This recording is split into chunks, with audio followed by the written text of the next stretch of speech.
Assalamualaikum warahmatullahi wabarakatuh. Perkenalkan, saya Aristo, calon guru penggerak angkatan 8. Hari ini saya akan melakukan wawancara kepada Kepala SMA Negeri 1 Balesang, Bapak Dr. Andus Yudin Wahe, MPD. Baik Pak, apa kabar hari ini Pak? Ya, alhamdulillah. Ya, saya bisa meminta tanggapan Bapak dari beberapa pertanyaan nantinya tentang pengambilan keputusan selama Bapak menjadi kepala sekolah.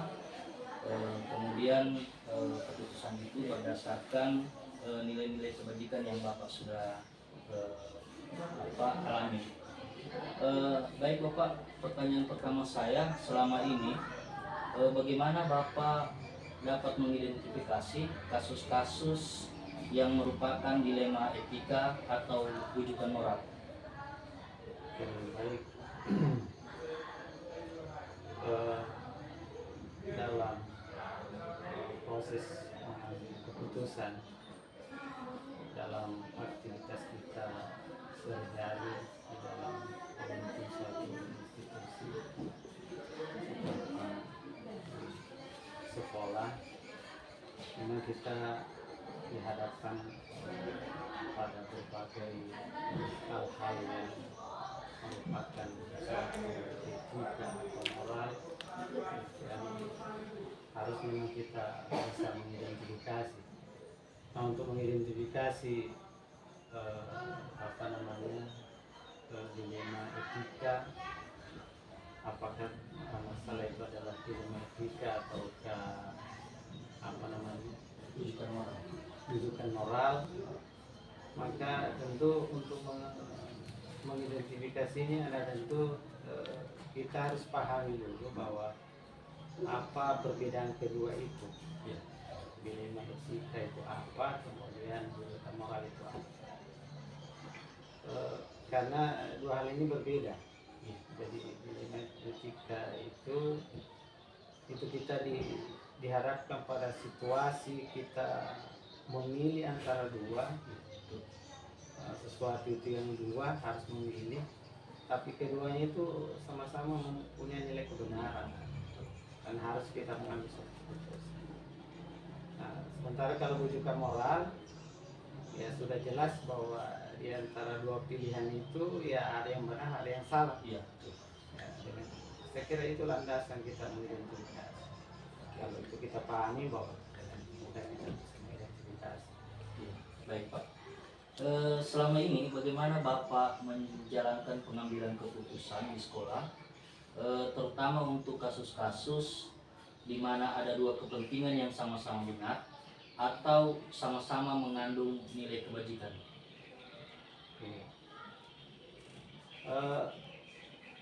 Selama ini dalam saya memimpin sekolah, memang kita selalu diperhadapkan dengan nilai-nilai yang bertentangan, dan dalam hal ini ya itulah yang dilema etika itu. Tetapi kita harus punya prinsip, ya, jadi ada prinsip-prinsip yang harus kita pegang untuk bisa mengambil suatu keputusan. Nah, prinsip-prinsip itu itulah yang kita miliki, yang bukan nilai-nilai yang harus kita pegang sebagai seorang pemimpin. Nah, nilai-nilai apa itu, prinsip apa itu? Ya, katakanlah kalau kita peduli tentang sekolah ini, kita peduli, jadi ada kepedulian terhadap masalah yang muncul. Kemudian apa yang kita mau putuskan ini tentu membawa kebaikan, bukan cuma pada diri sendiri sebagai pemimpin, tapi untuk semua. Ya, jadi kebajikan untuk semua. Nah, inilah yang prinsip-prinsip yang harus kita pegang. Itulah yang kami jalankan. Jadi ada kita peduli, kemudian keputusan itu mendatangkan kebajikan untuk semua kita yang ada di sekolah, kemudian juga berdampak pada yang di luar sekolah. Iya, Saya kira seperti itu ya. ya, berarti intinya kepedulian ya Pak ya. Oke, baik Pak. Langkah-langkah atau prosedur seperti apa yang biasa Bapak lakukan selama ini? Eh, Kalau yang saya lakukan dalam mengambil suatu keputusan ketika terjadi dilema etika tadi itu, eh, tentu awalnya kita mengidentifikasi dulu masalahnya, identifikasi. Nah, kemudian setelah kita identifikasi, kita mencari alternatif penyelesaian masalah. Setelah ada alternatifnya, ya tentu kita apa yang sudah kita tetapkan sebagai suatu alternatif pemecahan masalah, ya kita laksanakan. Kita menjalankan alternatif itu, lalu kita sudah ada keputusan, namun keputusan itu harus kita evaluasi juga, jangan langsung kita putuskan, tapi harus kita evaluasi lagi baru menjadi suatu keputusan. Nah, seperti itu langkah-langkah yang saya lakukan dalam mengambil keputusan sekolah. Iya, baik Bapak. Saya lanjut Pak, pertanyaan berikutnya, hal-hal apa saja yang selama ini Bapak anggap efektif dalam pengambilan keputusan pada kasus-kasus dilema etika? Ya, saya kira itu tadi bahwa untuk bisa efektif itu maka seperti tadi ada langkah-langkah yang harus kita lalui terkait dengan bagaimana prinsip-prinsip dilema etika itu, kemudian bagaimana pola-pola dilema etika itu kita harus pahami semua. Lalu kita melakukannya dengan langkah-langkah yang sudah kita tetapkan dalam rangka kita mencapai suatu keputusan akhir. Jadi kita mengikuti itu ada pada pada pola-pola dilema etika itu kita harus tahu, kemudian prinsip-prinsipnya, bagaimana landasan berpikir kita sampai pada akhir suatu keputusan.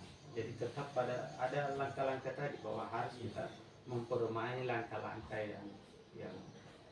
yang memang sudah menjadi suatu acuan untuk kita mengambil suatu keputusan.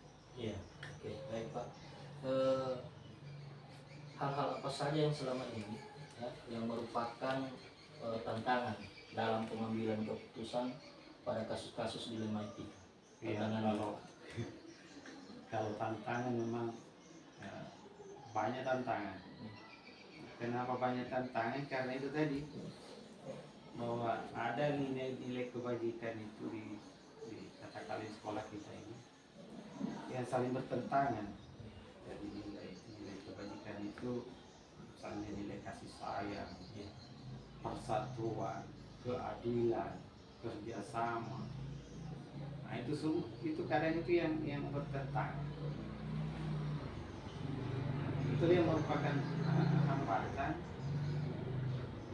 tetapi kita harus lihat karena memang ada tadi kembali lagi bahwa ada pola-pola atau paradigma yang harus kita tahu untuk mengidentifikasi itu dari awal. Kemudian ada prinsip-prinsip yang saling bertentangan, prinsip atau nilai kebajikan tadi bertentangan. Misalnya apakah ini keputusan ini diambil, ini kita mau mengambil keputusan ini, apakah ini tidak itu mendatangkan kebajikan untuk semua ataukah tidak. Nah itu juga. Kemudian sekarang juga ada pertentangan antara keadilan kemudian rasa kasih. ya, kemudian apa namanya, terkadang juga ada kebenaran yang juga mungkin eh, bertentangan dengan nilai. Jadi itu semua yang merupakan tantangan dalam, ya karena itu tadi pertentangan nilai-nilai kebajikan tadi ya, menjadi hambatan. Tapi itu harus kita mengambil suatu keputusan, tidak boleh tidak. Iya. Oke Pak, apakah Bapak memiliki sebuah tata cara atau jadwal tertentu dalam sebuah penyelesaian kasus dilema etika, ataukah Bapak langsung menyelesaikan di tempat atau memiliki sebuah jadwal untuk menyelesaikannya? Bentuk atau prosedur seperti apa yang Bapak jalankan? Eh, kalau saya sederhana saja, jadi tergantung masalahnya. Ya. Ya. Jadi tergantung masalahnya, setelah kita identifikasi tadi kan tergantung masalah yang kita hadapi. Eh, ada masalah yang bisa diselesaikan di tempat, ada juga tidak. Ya. Karena ada yang harus kita butuh bantuan rekan-rekan di sekolah, misalnya guru kasih dalam hal ini, bahkan mungkin tenaga kependidikan. Jadi ada juga yang memang terjadwal. Jadi tergantung masalahnya yang berkaitan dengan dilema etika itu, tergantung itu. Ya, Jadi ada yang bisa diselesaikan di tempat, Iya. ada yang perlu terjadwal karena beberapa pertimbangan. Oke. Saya lanjut Pak, adakah seseorang atau faktor-faktor apa yang selama ini mempermudah atau membantu Bapak dalam pengambilan keputusan dalam kasus-kasus dilema etika? Iya, ya karena kita kalau di sekolah kan ini suatu organisasi, jadi tentu keputusan itu kan untuk kebaikan bersama. Jadi tentu kita bantuan itu yang selama ini kalau saya dalam mengambil keputusan, tentu saya melibatkan atau bantuan dari guru, kemudian terutama wakase yang membantu. Jadi itu yang jadi intinya bahwa stakeholder di sekolah ini bisa membantu kita dalam menyelesaikan ini. Oke Pak, terakhir Pak, dari semua hal yang telah disampaikan, pembelajaran apa yang dapat Bapak petik dari pengalaman Bapak mengambil keputusan dilema etika? Kalau pengalaman mengambil keputusan bahwa memang dilema etika itu ya selalu ada dengan kita. Jadi tidak bisa kita menghindari itu. Sebagai pemimpin tidak bisa kita menghindari itu. Nah, jadi memang dilema etika ini luar biasa kan, itu tadi pertentangan nilai-nilai tadi, jadi luar biasa memang. Kita dengan itu dalam proses mengambil keputusan itu saya mendapatkan banyak pengalaman. Jadi pengalaman itu juga bisa memudahkan kita dalam menyelesaikan masalah ini. Jadi merupakan suatu pembelajaran yang kita harus dapatkan bahwa sebenarnya sesuatu hal yang bertentangan itu ya harus kita putuskan dalam situasi dan kondisi seperti apa. Jadi itu merupakan pembelajaran yang saya dapatkan. Saya kira itu yang Oke Pak, saya terima kasih banyak, ini banyak sekali informasi yang Bapak berikan kepada saya sebagai pemula ini dalam rangka saya menuntut ilmu di pendidikan guru penggerak ini, terutama terkait tentang pengambilan keputusan berdasarkan nilai-nilai kebajikan. Informasi tadi yang Bapak sampaikan itu mudah-mudahan bisa menjadi rujukan saya dalam karir saya ke depan. Ya, terima kasih banyak Pak. Oke, baik, itulah tadi wawancara saya dengan Bapak Kepala SMA Negeri 1 Bulesang, Bapak Dr. Andus Yudinwa. Terima kasih banyak. Terima kasih.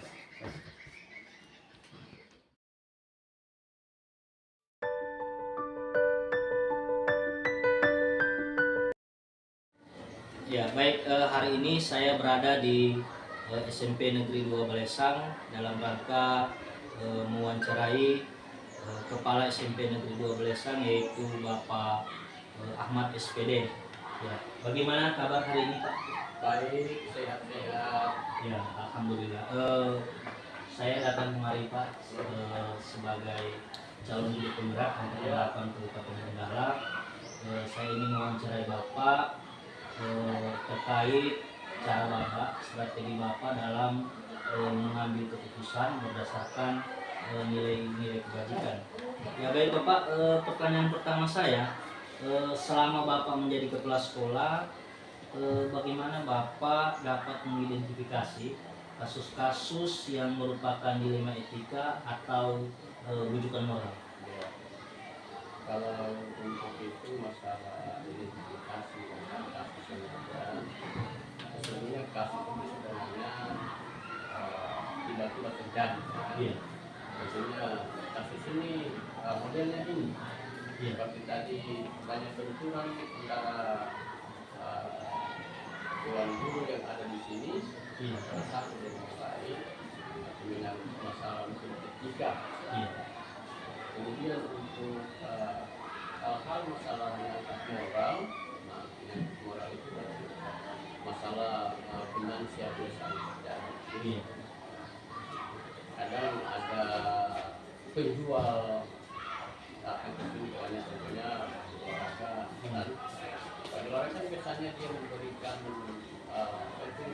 cashback Iya. kepada komisi kepada yang menjalankan, kan misalnya itu sering terjadi itu kepala sekolah tidak bisa mengambil alih hal seperti itu, dia akan menggunakan guru yang ada, Iya. wujudnya guru olahraga yang melaksanakan tugas itu kepada siswa, kan Iya. dijual.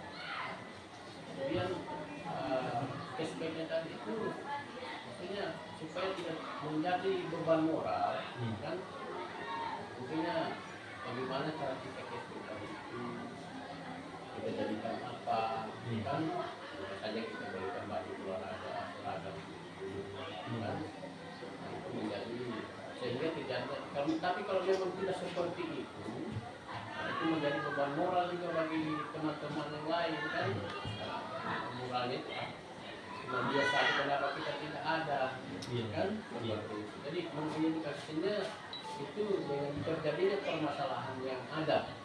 Oh ini ya permasalahan ini juga ini ya, masalah etika itu. Oh ini masalah moral itu. Identifikasi seperti itu saja. Juga bagaimana kita untuk memecahkan permasalahan yang ada tadi itu. Pada etika, moral kita. Oke, baik Pak. Bagaimana Bapak menjalankan pengambilan keputusan di sekolah Bapak ini, terutama untuk kasus-kasus di mana ada dua kepentingan yang sama-sama benar atau sama-sama mengandung nilai kebajikan? Kita menjadi kasus ya, kalau kita berada di sekolah, kasus ini berada pada siswa atau pada guru. Kadang ada kasus ada siswa. Itu masalah kasus, kan kalau kasus masalah siswa itu berarti kita kepala sekolah menyerahkan kepada BKU, kan BKU. Tapi kalau kasus guru, nah itu tidak mau kasus kepala sekolah. Jadi kalau ada terjadi seperti itu, ya tentu kalau antara individu-individu, kepala sekolah harus menghadapkan mereka, berdua apa yang sebenarnya terjadi dan apa itu, kan. Nah, kalau memang barat itu setelah terjadi itu guru kepala sekolah melalui mereka, kepala sekolah juga harus membawa ke ranah umum di dalam satu ekosistem sekolah ini, ada di dalam sekolah ini ruang dewan guru. Bicarakan lagi itu tadi itu, walaupun sekalipun kepala sekolah sudah ambil keputusan seperti apa yang disebutkan sama ini, bahwa sesungguhnya ini ada begini, kan seperti peraturan tadi membawa HP semuanya, kan peraturan bawa HP, kenapa bisa terjadi melanggar aturan kita tidak boleh. Iya. Tinggal kepala sekolah sebisa mungkin menyampaikan bahwa pembelajaran ini kan berdasarkan proses sama. Kita ikuti perkembangan zaman yang ada ini.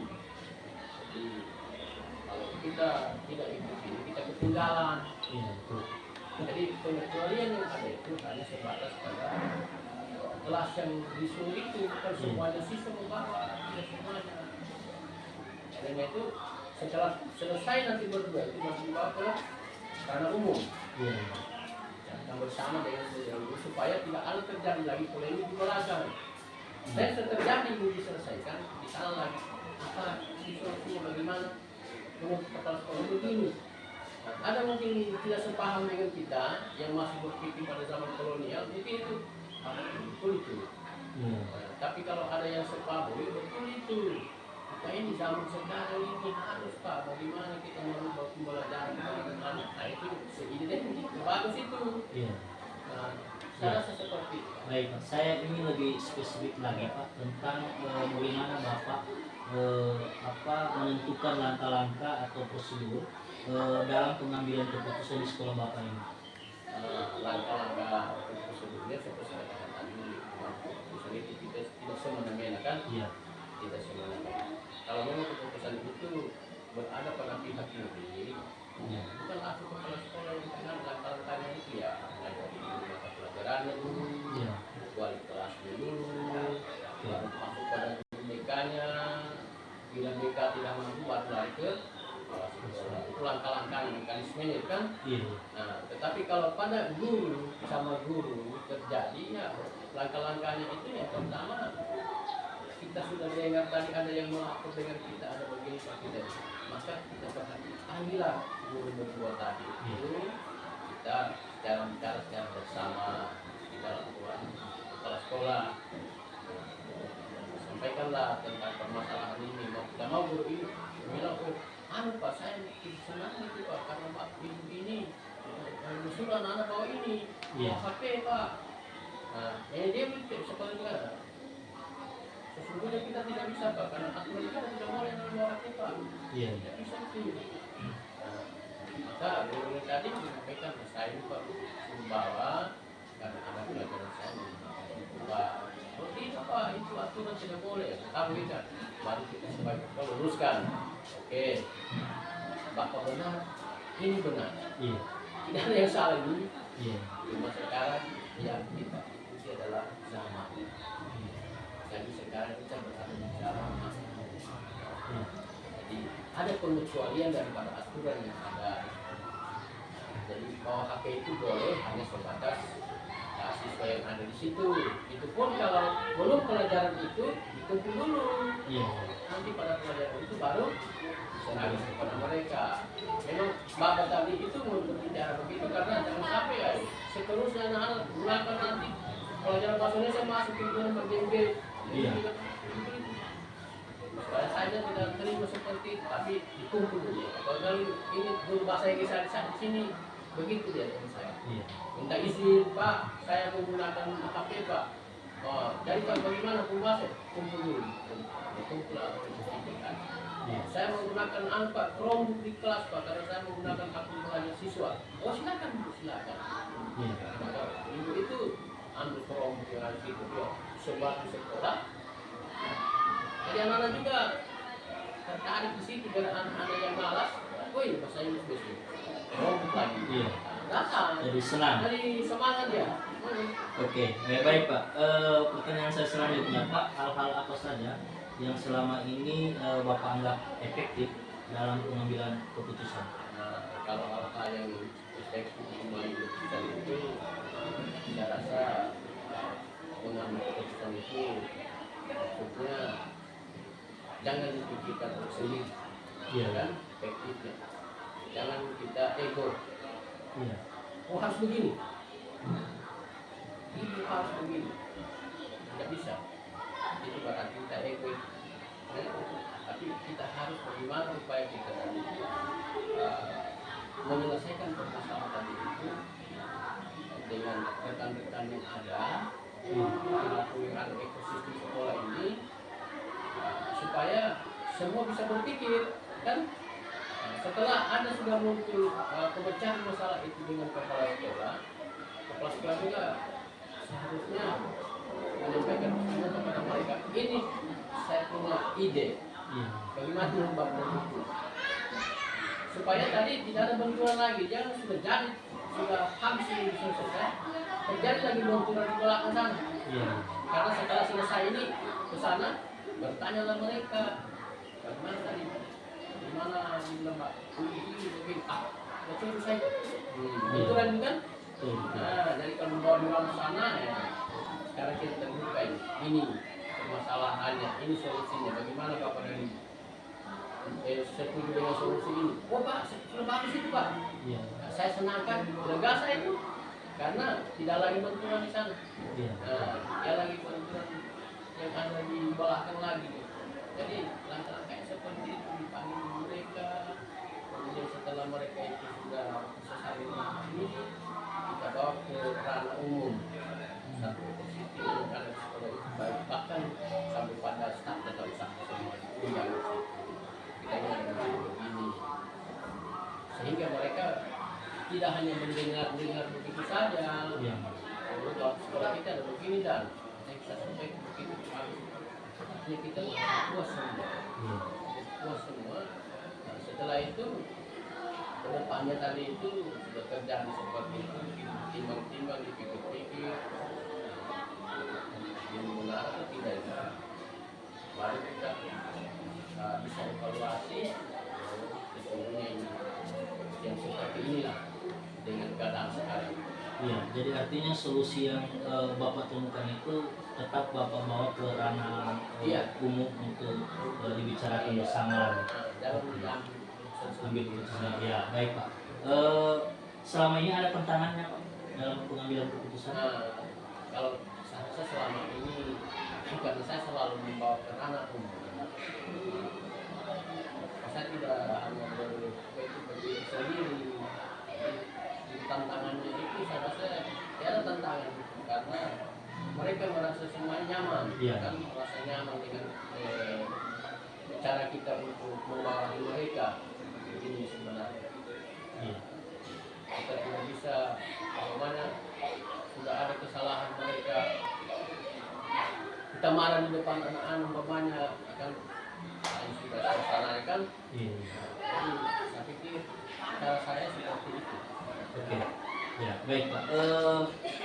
Adakah seseorang kah atau faktor-faktor apa yang mempermudah Bapak dalam mengambil keputusan? Saya pikir keputusan itu, saya rasa dengan adanya keputusan tadi itu adanya seseorang namanya datang saya, terutama saya guru BK kan, guru BK ini kan karena dia bukan dia guru sewa kan.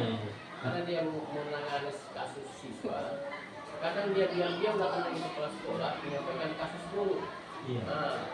Tetapi dia hanya sebatas menyampaikan saya tidak bisa saya menyelesaikan karena ini masalah dulu bukan masalah siswa ini. Jadi Bapak yang punya ranah di sini. Saya sampaikan lagi Bapak bahwa ada begini kita di sini. Jadi ada seseorang itu yang sebagai perantara. Kadang juga wakil kepala sekolah datang menyampaikan kita ini ada begini Pak, langsung disingkapi kan. Boleh dilakukan. Oh iya. Apakah Bapak memiliki jadwal atau tata cara tertentu dalam menyelesaikan setiap masalah dilema etika yang ada di sekolah Bapak? Sepanjang ini saya karena kan permasalahan ini datang tiba-tiba. Tapi selama ini saya tidak sadar bahwa persoalan ini nanti kita selesaikan di minggu ini atau bulan ini. Saya tidak hanya seperti itu karena saya rasa itu kalau kita pakai jalan seperti itu persoalan itu akan merembet, akan memanas karena berlarut-larut kan. Jadi adanya permasalahan hari ini, kalau memang bisa diselesaikan di hari ini, kalau memang besok, dan jangan sampai berlarut ke minggu. Akhirnya tadi berkembang, bagus masih berkembang di lingkungan kita, tapi kalau berkembang sampai ke kantin, sampai ke masyarakat, kan karena kita tidak cepat singkapi tadi. Iya. Jadi jadwalnya tidak bisa dipastikan. Kalau baca jadwal pelajaran kan, Iya. nanti hari ini saya masuk jam 3. Jadi kalau persoalannya hari ini, kita pasang jadwal minggu depan baru diselesaikan. Iya. Jedanya ini Iya. sampai di kantin, sampai di komite lah, masyarakat lah. Nah, sudah. Akhirnya kita sudah tadi kata Ais, kalau saya itu begini. Nah, olehnya jadwal tidak menentu. Iya. Berarti bisa saja diselesaikan di tempat. Harus satu kali dia, harus selesai dia. Oke Pak, ya dari semua hal yang Bapak sampaikan ini, pembelajaran apa yang Bapak petik dari pengalaman Bapak mengambil apa keputusan dilema etika yang selama ini Bapak lakukan? Saya berangkat dari pengalaman saja. Iya. Pelajaran berangkat dari pengalaman bahwa bagaimana kita seorang pemimpin, seorang leader itu bisa menyikapi persoalan-persoalan ada yang di lingkungannya, diselesaikan dengan memperbaiki kan, memperhatikan bahwa yang ini harus diberikan kan, yang ini harus diberikan, sehingga dengan cara-cara seperti itu kita bisa punya satu paradigma atau mindset kita bahwa sesungguhnya ini harus dilakukan seperti ini. Iya. Ya begini harus seperti ini. Dan ini tidak boleh dipikirkan sendiri, kan? Harus berdasarkan orang banyak ini. Ini orang banyak itu yang ada di sekolah ini. Iya. Untuk menyelesaikan permasalahan ini. Dan saya berangkat dari situ saja, dari pengalaman saya selama ini, bahwa apa yang mengalami apa yang kita laksanakan itu ada tentang. Baik Pak.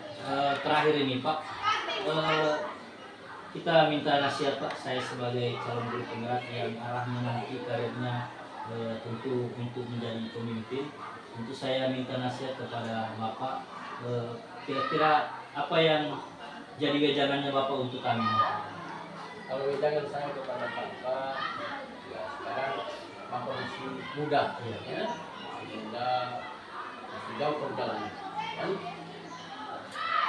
Hanya wejangan saya berpikir ke depan, harus maju, kan? Jangan seperti itu saja, kan? Harus maju. Bagaimana orang sendiri? Artinya itu tidak perkembangan zaman yang ada sekarang ini, kan? Kemudian karena sekarang ini persyaratan untuk menjadi seorang pemimpin berada sudah di tangannya Bapak. Sudah berada di tangannya Bapak. Apa itu? Bapak sudah disertifikasi, kan? Nah sekarang Bapak sudah CGP, nantinya ke depannya sudah 6 bulan ke depan Bapak punya sertifikat, kemudian ditinjau dari golongan, Bapak pasti menjadi pemimpin. Pasti menjadi pemimpin karena persyaratan sudah. Nah menjadi pemimpin, pesan saya jangan ego. Pokoknya jangan ego, jangan mengambil keputusan sendiri. Semua permasalahan itu harus dibicarakan bersama. Oke. Iya. Yang begitu supaya tidak ada saling tuding menuding. Iya. Itu saya pesan saya. Pokoknya ikut saja relnya. Seperti apa? Ada permasalahan Dibicarakan bersama. bersama. Ya, baik. Mungkin itu saja Pak. Semua informasi yang Bapak sampaikan kepada saya, tentu itu menjadi rujukan saya nanti ketika saya menjadi pemimpin ke depan. Iya. Ya, baik. Itulah tadi hasil wawancara saya dengan Bapak Kepala SMP Negeri 2 Balesan. Terima kasih banyak. Iya. Terima kasih. Oke. Selamat berjuang. Sampai.